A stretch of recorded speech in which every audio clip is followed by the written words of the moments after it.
Hello, my name is Bernard Baker from ForkedKing.com, and I have an excellent chess lesson for you. It's a game that was played by Bobby Fischer and Wolfgang Unzicker in 1960. It's one of the few games that I've analyzed where Bobby Fischer makes a mistake. But one thing about chess is a game of strengths and weaknesses. So one thing about chess, when your opponent makes a mistake, you have to capitalize on it. So technically, I'm going to compliment Wolfgang Unzicker's game simply because of the way that he played. He followed lots of rules, lots of principles in chess that if you follow them, you can develop a good position. Everybody likes tactical chess, but you don't usually get a good tactic unless you have a good position. So Wolfgang Unzicker, from the very beginning of the game, played very fundamentally and very sound. Bobby Fischer, being the great player he was, though he made a faux pas, a big mistake, and that mistake cost him. However, Wolfgang Unzicker capitalized on it beautifully. So since it's with strengths and weaknesses, when your opponent makes a mistake, I always encourage my students to make them pay.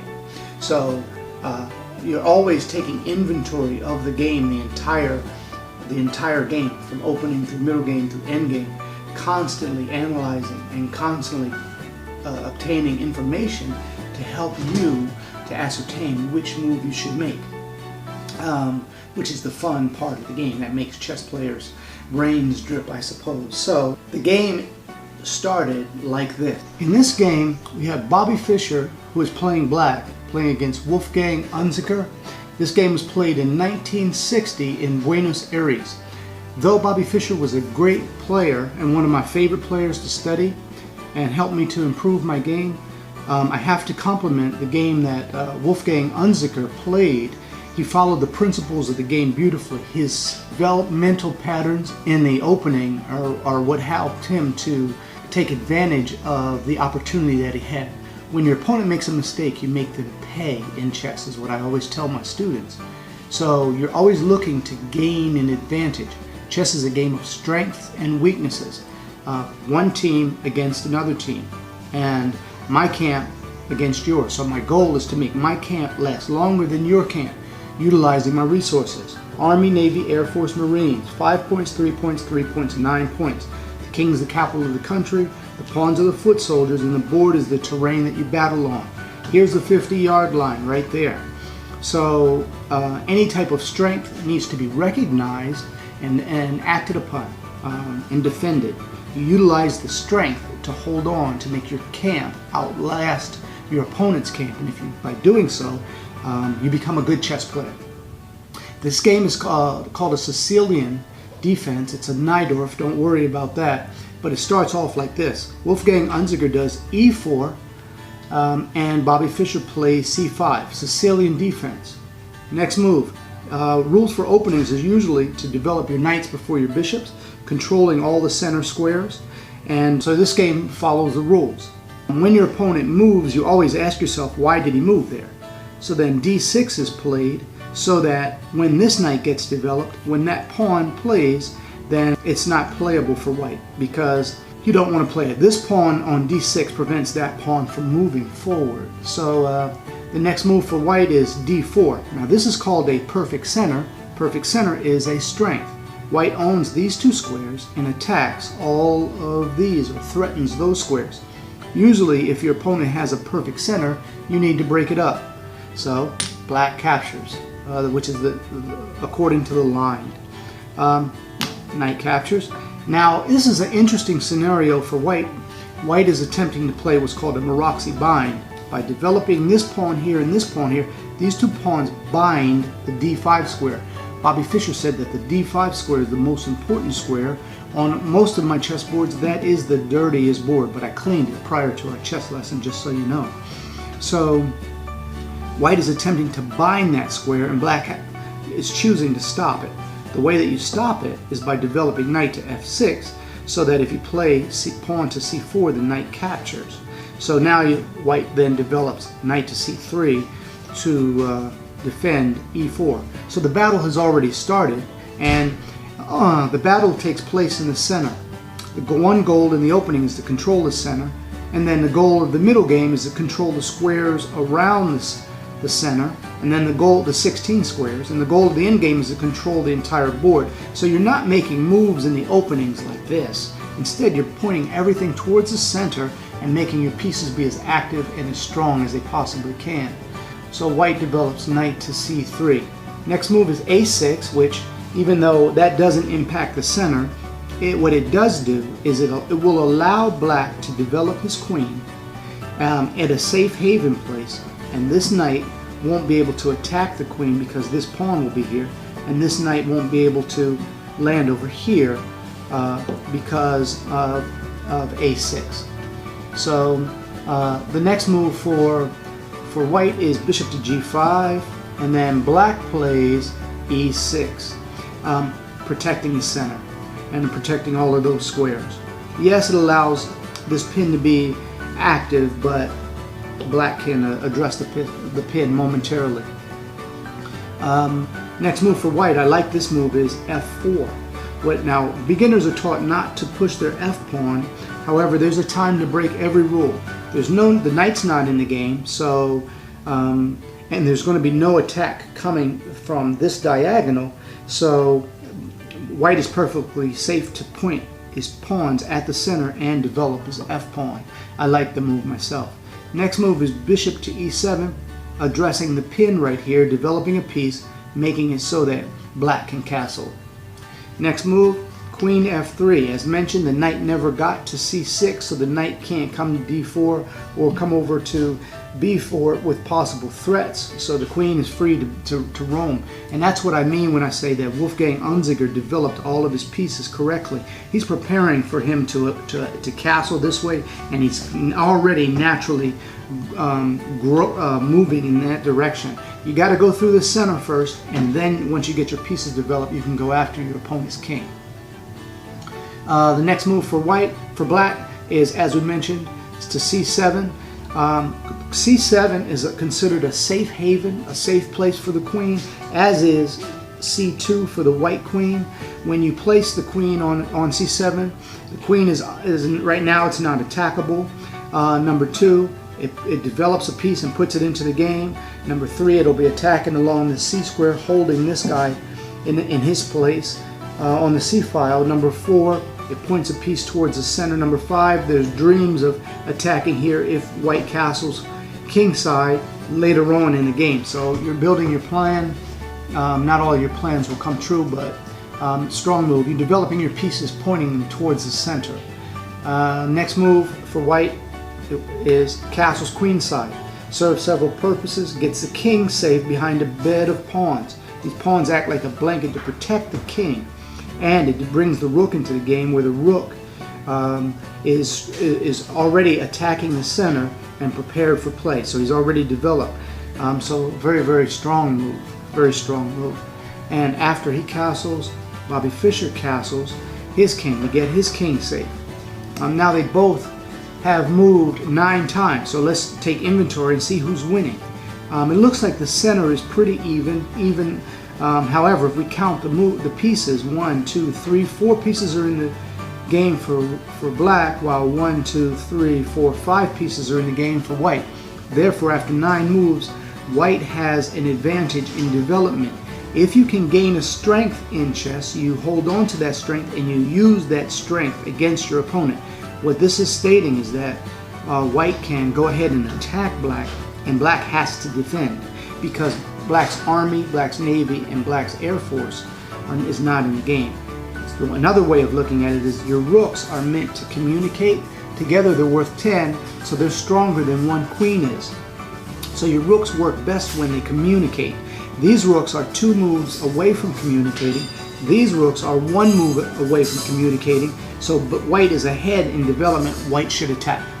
Your goal, one of your goals in your openings is to make your rooks communicate, make them talk to each other. So all that says is develop all of your pieces before you attack, and castle your king and make your rooks communicate, and then you can play a long chess game. In chess, your goal is to outlast your opponent. if you can't checkmate them, you want to last longer so that you will have more opportunities to checkmate your opponent in chess. So it's here that Bobby Fischer actually made a mistake, and though he was a great player, he too made mistakes. So the mistake that he made, Wolfgang Unzicker got up in the tournament hall and was walking around. Well, as he did so, Bobby Fischer found himself, he thought that he was fiddling with this pawn. However, he was fiddling with this pawn. So when Unzicker came back, Fischer saw him fiddling with that pawn. Unzicker told him that he didn't have to move it queen to f3. He castled, and the next move for white is bishop to d3, developing all of your pieces before you attack. And now black continues to develop his pieces towards the center, and he plays knight to c6. So now if you have black, if you have white, you don't want to move backwards. Your pieces are valuable and they're coming over here this way, so you don't want to move backwards to have to defend this, because you want to continue with your plan. So you could move backwards, or you could come back this way and enter the game that way if you wanted to, but sometimes it's just easier just to capture, which is what he does. So now here's a challenge.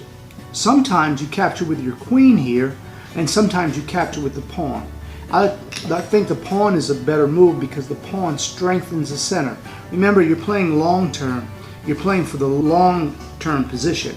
If you can gain an advantage by capturing with your queen, you do so, but if not, you still got to come through the center, because if these pawns ever get to be pushed in this direction, it could be trouble for white, along with the rook move on the b file and other things. So he captures with b. Since we're still in the opening, he's building the center by playing b6. And now white moves queen to g3. And it's here that Bobby Fischer made the blunder. The blunder that Bobby Fischer made was he thought that he found himself fiddling with a pawn, with a black pawn, but he thought that pawn was off the board, but that pawn was not off the board. He found himself actually fiddling with this pawn. And then when Wolfgang Unzicker came back to the tournament hall, Bobby Fischer told him, and he said that he didn't have to move it, but Bobby Fischer felt that he should honor the fact that he touched his pawn. So here's the mistake that he made. Once you touch a piece in the tournament, you have to move it. So now had he played it to h6 to attack the bishop, well, this pawn is pinned, and now that pawn can't take it. So he would have won this pawn for free with possible checkmates and possible material advances that he would have won. So he moved the pawn to h4. This move actually cost him the game, as you'll see. But the important thing about this particular game is the rules, following the principles. The fact that Wolfgang Unzicker developed a position like this, you're always waiting for your opponent to make a mistake. So since his position is so strong, everything pointing towards the center, his rooks communicating so much faster than black's rooks, if they'll ever communicate, helps you to win the game. Chess is a game of rules. You got to follow the rules, and you can break the rules, but you got to know when and how to break the rules. So there's a time to break the rules, but mostly you have to follow your rules for openings. You have to follow the rules for middle games. You have to follow the rules for end games, which we cover in all of our chess lessons in our chess library. At fortking.com.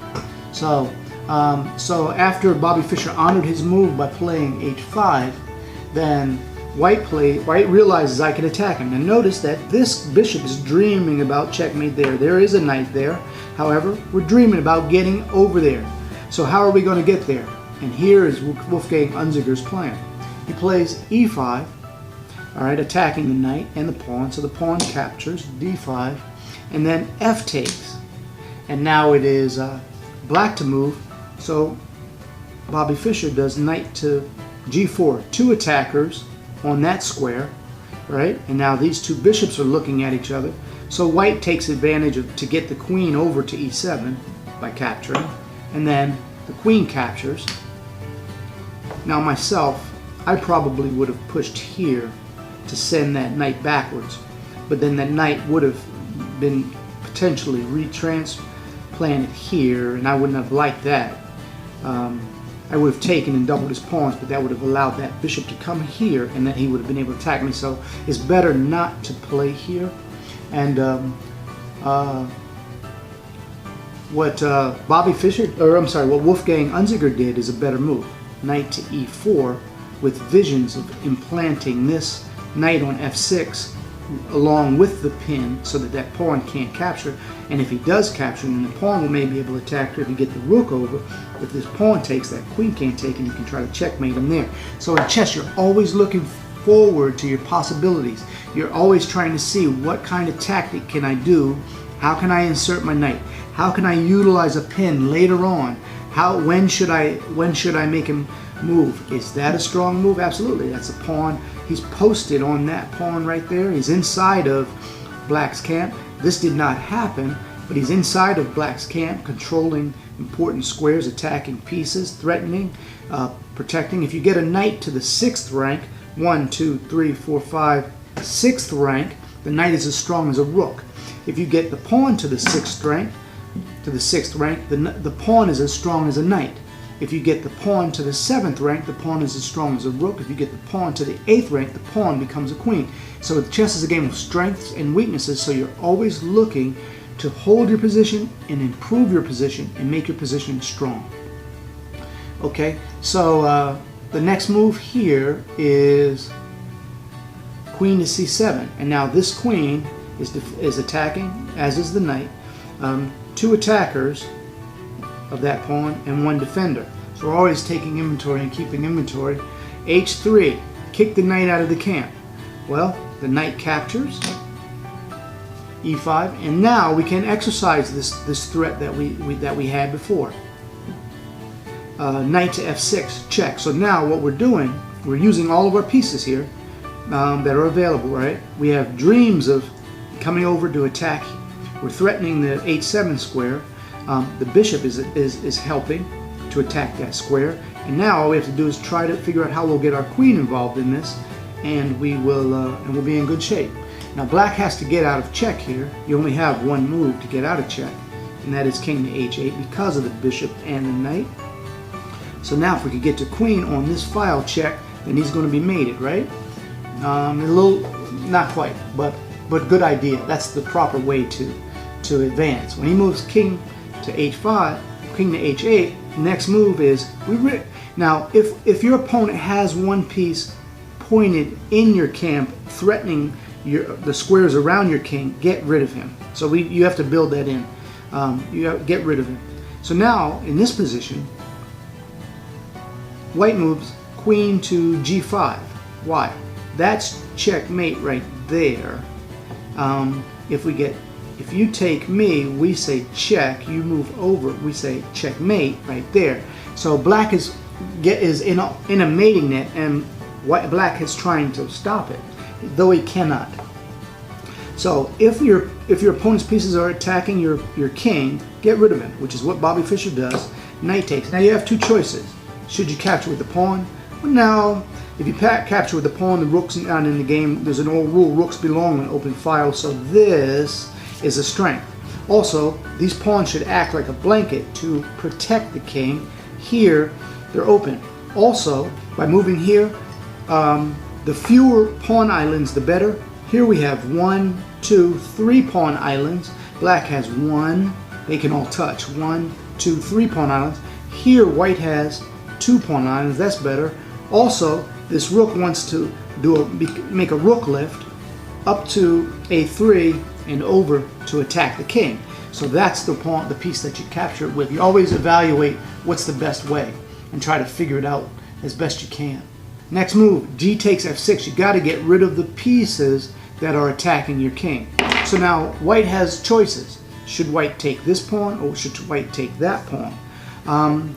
If white takes this pawn, then black can move here, and white does not have an easy attack, and this will give black the chance to defend his pieces and his pawns.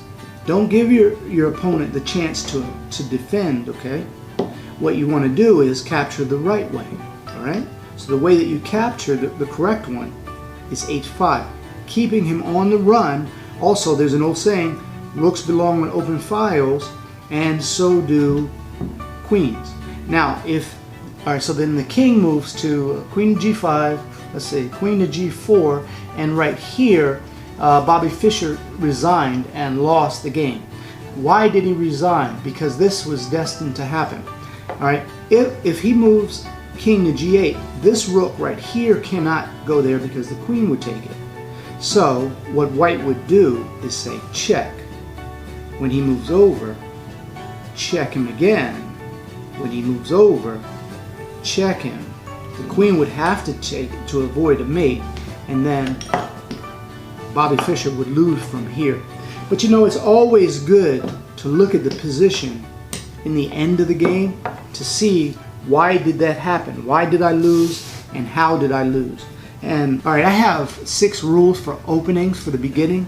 Control the center, develop your knights before your bishops, castle your king, get king safety, develop all of your pieces before you attack your knights, your bishops, your rooks, and everything, and try not to touch your pieces twice in the opening.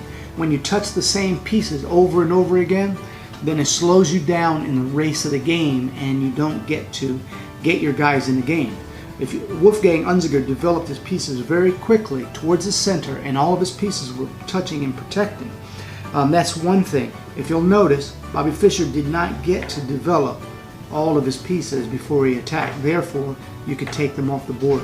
And if it were true that the bishop, Army, Navy, Air Force, Marines, if that's true, then how can you beat me if your pieces aren't in the game? So, additionally, pawn structure wise, white has two pawn islands, black has 3. These rooks are just entirely too strong, whereas these aren't strong at all. Chess is a game of strengths and weaknesses, and no matter, you don't play the player, you play the game. So when Wolfgang Unzicker played a talented player like Bobby Fischer, he knew what he was up against, but even the best of players make mistakes. So I tell all my students when they play in tournaments, don't worry about your opponent's rating. What you do is don't play the person, you play the game, and focus on strengths and weaknesses. You identify your strengths and your weaknesses, improve and convert your weaknesses into strengths, and when you have strengths, utilize your strengths against your opponent and hold on to your strengths. Use them to your advantage, and you too can become a better chess player. Once again, my name is Bernard Baker at FromFortKing.com. I hope you enjoyed your chess lesson, and thank you so much.